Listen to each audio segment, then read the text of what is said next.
प्रदीप ठाकुर जी उज्जैन से। जय श्री राधे। गुरुदेव भगवान आपके चरणों में कोटि कोटि प्रणाम। महाराज जी, ये शरीर कर्म से टैटू आर्टिस्ट है, जिसका ग्रस्त धर्म इसी कार्य से चलता है। महाराज जी, जो टैटू आदि बनाते हैं ना, जो राम जी लिखे हैं या बनाए, तो ये कह रहे हैं कि अगर कोई ग्रस्त जन भगवान प्रभु राम जी या किसी भी भगवान का नाम या छवि बनाते हैं तो उसका दोष इस शरीर को तो नहीं लगेगा महाराज जी, या बनाना चाहिए नहीं? तीन हर कर्म के भोक्ता फल के बनते हैं। एक होता है प्रेरक, जाओ आप ऐसा कर लो, और एक होता है कर्ता जो कर रहा है, और एक होता है अनुमोदन, अच्छा आपने बहुत बढ़िया किया या बहुत बढ़िया है, करवा लो ऐसा। प्रेरणा, अनुमोदन और कर्ता, तीनों को बराबर फल मिलता है, चाहे वो पुण्य का हो या पाप का हो। यार बैठे क्या कर रहे हो, चलो ना वृंदावन, एक परिक्रमा करते हैं वृंदावन चल के, प्रेरणा की। आप कहाँ जा रहे हो? वृंदावन। अरे धन्य भाग है आप वृंदावन की परिक्रमा, और एक ने परिक्रमा की, तीनों को बराबर फल मिलेगा वृंदावन की परिक्रमा का। ऐसे ही पाप का है। तो देखो, आप जैसे किसी के हाथ में नाम लिख दिया, अब वो उसी हाथ से अपवित्र कार्य करे और वो नाम का बार बार, तो वो अपमान नाम का हुआ, उसके आप कर्ता हुए और वो करवाने वाला हुआ, और तो बराबर इस पर तो आप और टेटू बनाइए। जरूरी है भगवान का ही अपमान हो, ऐसे हम कार्य करें? हमें लगता है कि जीने की और भी धाराएं हैं, आप और चित्रकारी कीजिए।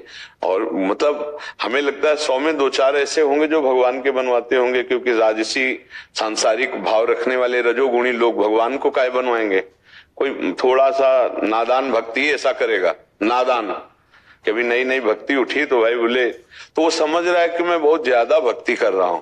नहीं नहीं, ये भक्ति की अपमान वृत्ति है कि हम अपने आराध्य देव का चित्र या गुरुदेव का छाती पे अब हम नहा रहे हैं, वही हमारे अधोअंगों से होते हुए बाथरूम में जा रहा है। अब कहाँ उसको विचार है इस बात का? तो ये जैसे आपके ऊपर भगवान की कृपा कि आप यहाँ तक आए और आप नाम जापक हैं, क्योंकि आपके हाथ में नाम जप करने वाला यंत्र है, तो हमें लगता है बच्चा कि जब ऐसी कोई बात आवे तो आप उसके लिए कह दे कि हम नाम नहीं अंकित करेंगे और न भगवान का रूप अंकित करेंगे। कहीं भी अंकित करवाओ, मान लो आप माथे पे अंकित करवाओ, लेकिन आप स्नान करेंगे, आप करें, वो जाएगा चरणों में। ऐसे तो ऐसे हमारी जो धारणा है कि नाम और भगवान का रूप हम सिंहासन पे विराजमान करते हैं, तो जो चरणामृत लेते हैं, तो अगर वो रूप हम यहाँ विराजमान करते बनवाते हैं तो वो गिरेगा ना, पैरों में जाएगा। तो आज हमारी बुद्धि भ्रष्ट होती चली जा रही। समाज की थैले में हमारी ज्यादा सामग्री बिके तो गोविंद नाम, राधा नाम, भगवान नाम अपने उसके रख दे, और पैरों के नीचे नाम जो हमारा जीवन है वो ऐसा। तो कितने ये जो, इसीलिए देखना फैक्ट्री में पूरी आग लग गई, पूरा विध्वंस। उनको समझ में आ रहा है कि अभी तो क्या है, ये जो अपराध है नाम का, रूप का। अब ब्याह में भगवान शंकर बना देना, प्रिया प्रीतम बना देना, अब वो कार्ड तो कार्ड की तरह लोग प्रयोग करते हैं, फिर डस्टबिन में फेंक देते हैं। वही भगवान सिंहासन में वही रूप है, वही रूप तुम्हारे कार्ड में, वही नाम सिंहासन में, वही कार्ड में।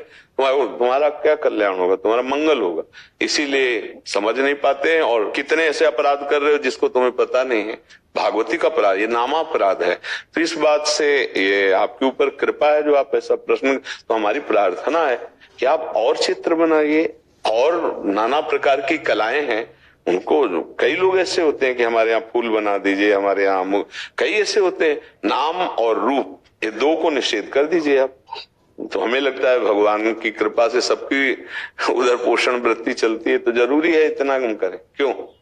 हमारी तो राय यही है कि आप दो को निषेध कर, निषेध माने समझते हो ना, रोक दिया कि हम तुम्हारे किसी के विषय में आप लाखों रुपया दो तो भी हम राधा नहीं लिखेंगे, हम कृष्ण नहीं लिखेंगे आपके नाम शरीर में, हम भगवान का रूप नहीं बनाएंगे। आप और जो को चित्रकारी है, फूल है, पशु पक्षियों के चित्र, वो सब बनाओ, लेकिन भगवान का नहीं। भगवान का और जो नाम है, इन दो से आप बच जाइए तो बहुत बढ़िया रहेगा।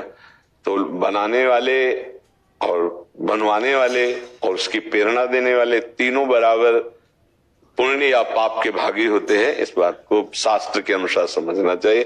तो आप बनाने वाले हुए ना, तो आप रोक दीजिए।